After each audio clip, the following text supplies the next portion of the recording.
Hey everybody! So this morning I did a karaoke show and I started it off with one of my favorite Frankie Avalon songs, Why? And I ended it with a Frankie Avalon song called Venus. However, I've been scouring the webs and I came across a film from the Dick Clark show in 1958 where he performed Why for the very first time.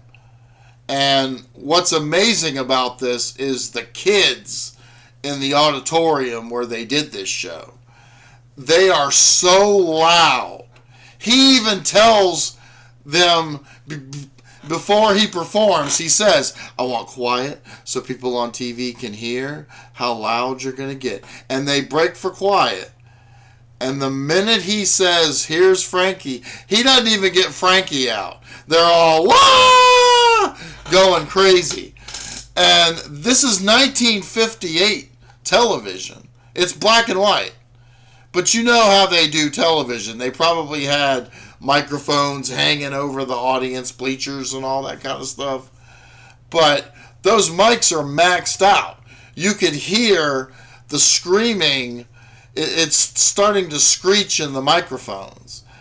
I mean, they don't make stars like this anymore. I mean, you won't see a crowd like that today in 2023 go crazy like that over any celebrity. You know? It was just a magic of the time. And Dick Clark, anybody of my generation remembers Dick Clark for Dick Clark's Rockin' New Year's Eve on ABC. This man performed on television.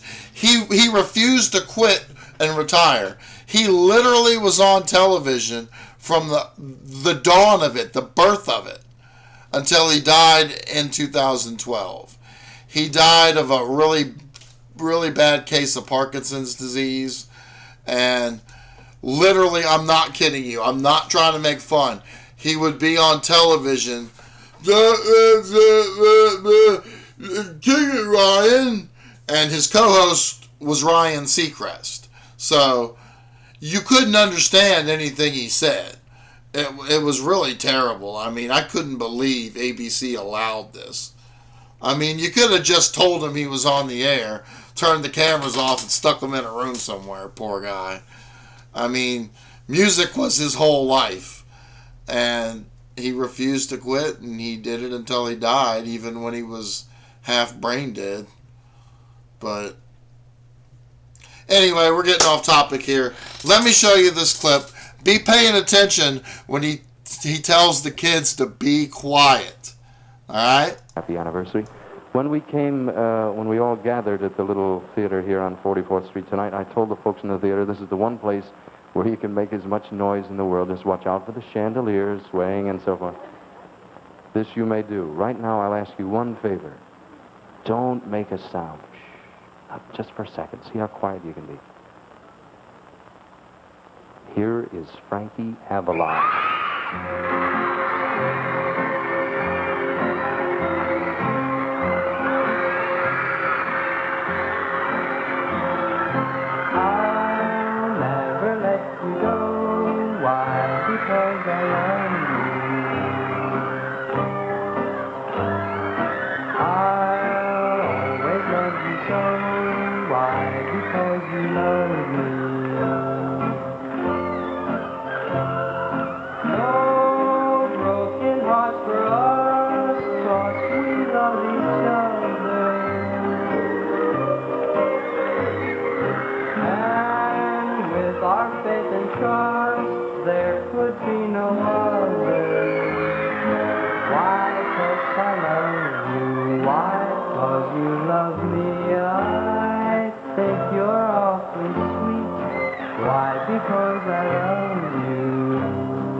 Special treat. Why? Because you love me.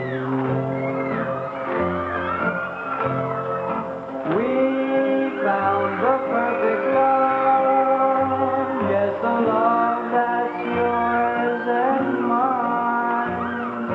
I love you and you love me all the time.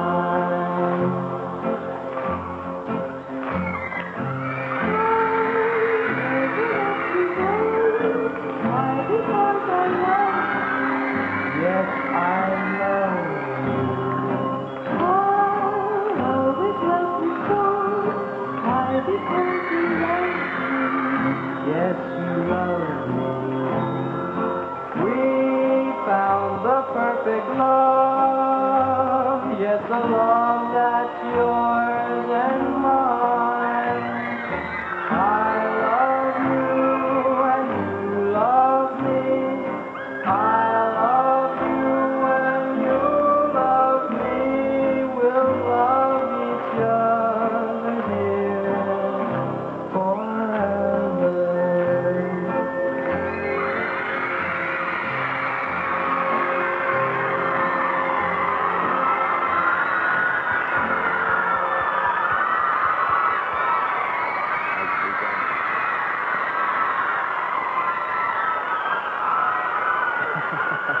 Oh, hold on a second, will you? Otherwise, we're going to be slopping over into the next program. Frank, there was one thing. The last time you were with us, I asked you about this wild haircut you had. Could you turn around just a little bit this way? This would be. Look at that! Isn't that the crazy? Have you lost faith in your barber or what?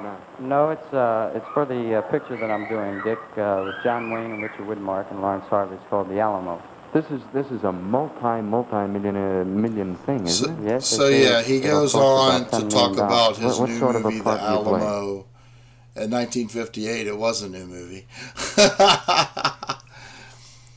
And I mean, just listen to those kids. That blew my mind, man. I wish I could be a star like that.